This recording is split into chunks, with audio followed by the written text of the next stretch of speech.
Hello everyone. Ever wondered whether joint or separate tax assessment is better for you? In this video, we'll dive deeper into the topic. Here is the scenario about Hafiz and Aliya's tax story. Hafiz is a marketing manager earning $85,000 a year. Aliya is a part-time lecturer earning $36,000. With 2 kids and many questions, they're wondering, should we choose joint or separate tax assessment? What is joint assessment in Malaysia? Joint assessment is a tax filing option where the income of both spouses is combined and assessed under one person's name, usually the spouse with the higher income. It is available only if both spouses are Malaysian tax residents and legally married during the assessment year.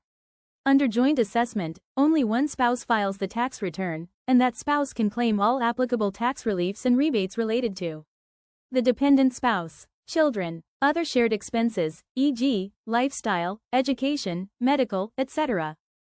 Under Section 45(2) of the Malaysian Income Tax Act 1967, if a husband and wife elect for joint assessment, the total income of both spouses shall be aggregated and assessed in the name of one of them known as the assessed spouse. Purpose of Section 45(2) to allow married couples to combine their total income and claim deductions and reliefs under one person's tax return, the assessed person, which can result in lower overall tax payable, especially when one spouse earns significantly less. Section 45(2)(a) of the Income Tax Act 1967. Section 45(2)(a) of the Income Tax Act 1967 allows a wife to elect for her total income to be aggregated with her husband's and be assessed in his name for a specific year of assessment. This election must be made voluntarily by the wife through her own tax return, Form EB, and is valid for 1 year only, meaning it must be renewed annually if desired. Once elected, the husband becomes the assessed person, and he will report both his and his wife's income under one combined tax return.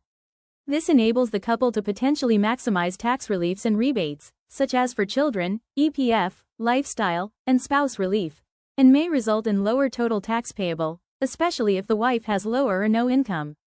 However, both spouses must be Malaysian tax residents and legally married during the assessment year. The election gives flexibility and strategic tax planning options for married couples under Malaysia's income tax system.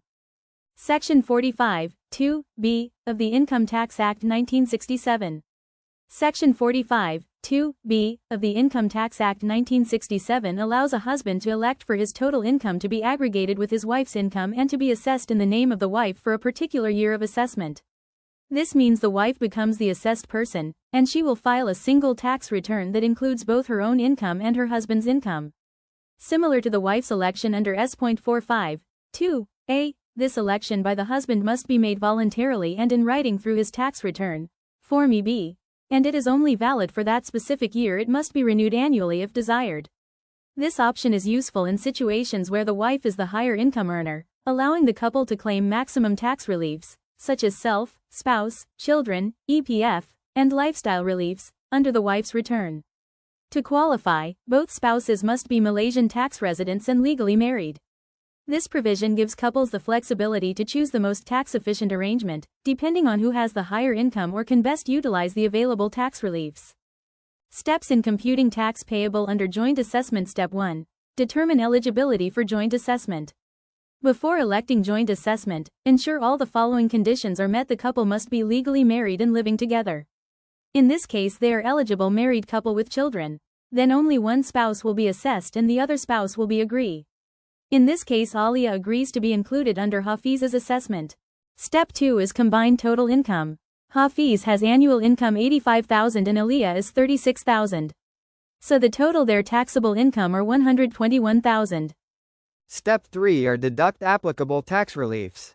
The tax reliefs that Hafiz can claim, for example, are individual and dependent relatives, expenses for parents, life insurance and EPF, medical expenses, purchase books, computer or smartphone, gym equipment and expenses on charging facilities on electric vehicles. Step 4 are calculate the chargeable income.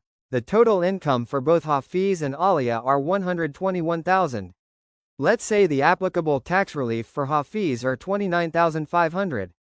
The difference between total income and total tax relief is the total chargeable income. In this case, total chargeable income will be $91,500. Step 5 are calculate the tax payable. Hafiz can refer through the Personal Income Tax Ya 2024-2025 provided in the Lembaga Hasil Dalam Negeri Malaysia portal website. To calculate the tax payable for a chargeable income of 91,500 using the YA 2024-2025 progressive tax rates, we'll apply the tax brackets cumulatively. As for the first 5,000 will be 0% of tax. As for the first 15,000 chargeable income will be impose of 1% tax.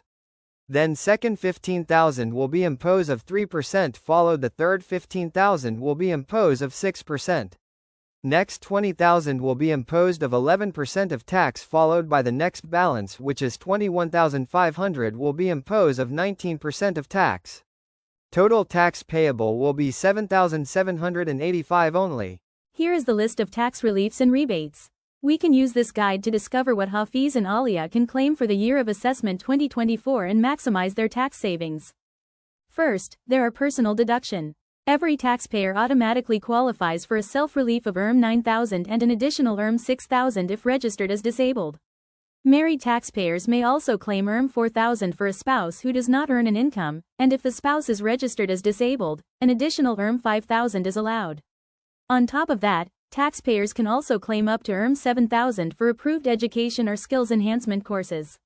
These deductions serve to encourage continuous learning, support for family members, and inclusive financial consideration for individuals with disabilities. Under the lifestyle, medical, and related reliefs for year assessment 2024, taxpayers can claim up to Rm 10,000 for medical expenses incurred for the individual, spouse, or children, while an additional Rm 8,000 is available for parents' medical or caregiving costs. For breastfeeding mothers, breastfeeding equipment is eligible for Rm 1,000 once every 2 years. Other than that, a combined Rm 3,500 can be claimed for lifestyle and sports-related purchases, while EV charger expenses are deductible up to Rm 2,500. Additionally, Rm 6,000 is available for supporting equipment used by disabled individuals or their dependents. These reliefs are designed to support healthy living, caregiving, and sustainable practices. Next, under child-related relief, a standard Rm 2,000 is available for each unmarried dependent child. There is also Rm 8,000 relief applied for children in full-time higher education. For disabled children, parents can claim Rm 6,000 plus another Rm 8,000 if the child is also pursuing higher education. Childcare fees for children aged 6 and below are eligible for relief up to Rm 3,000 per year.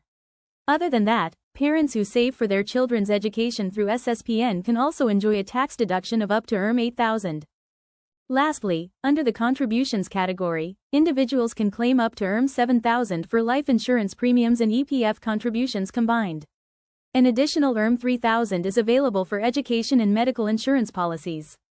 Contributions to SOCSO and ICE are also deductible up to Rm 350. For those investing in retirement through the Private Retirement Scheme, PRS, a further Rm 3,000 relief is provided to encourage long-term savings. Together, these contributions not only reduce taxable income but also reinforce responsible financial habits for the future. In addition to the various tax reliefs available, married couples with children can also benefit from specific tax rebates that further reduce their overall tax payable. For the year of assessment 2024, individuals with a chargeable income of Rm 35,000 or less are entitled to a basic individual rebate of Rm 400. If they also claim spouse relief and the couple's combined chargeable income does not exceed Rm 35,000, they are eligible for an additional Rm 400 rebate. Moreover, if employers provide childcare allowances, these are tax-exempt up to Rm 3,000 per year, helping working parents reduce their taxable benefits while managing child-related expenses. Now, let's compare joint and separate assessment to help Hafiz and Alia determine which option is more suitable for them. Joint assessment allows a married couple to combine their incomes and claim tax reliefs under one spouse, usually the higher earner, which can lead to lower overall tax if one spouse earns significantly more. It simplifies tax filing with only one return and is ideal when one partner has little or no income. On the other hand, separate assessment means each spouse is taxed individually and claims their own reliefs. This method is better when both have similar or high incomes, as it allows each to fully use their personal reliefs and lower tax brackets. Now let's apply to the Hafiz and Alia situation. For Hafiz and Alia, joint assessment will not be suitable for them as their combined income of 121,000 might fall into a higher tax bracket. Spouse relief of Rm 4000 is not applicable since they both have income. Child relief can be claimed under the assessor's name that may result in higher total tax payable. If they choose separate assessment, they may stay in lower tax brackets as each spouse now are taxed individually. They may stay in lower tax brackets. One spouse can claim child relief, not both. This is likely to result in lower combined tax liability. Based on this comparison, for a couple like Hafiz and Alia, who earn both income, separate assessment may offer better tax savings by keeping them in lower tax brackets individually. Joint assessment may not be beneficial in their case, since spouse relief is not applicable.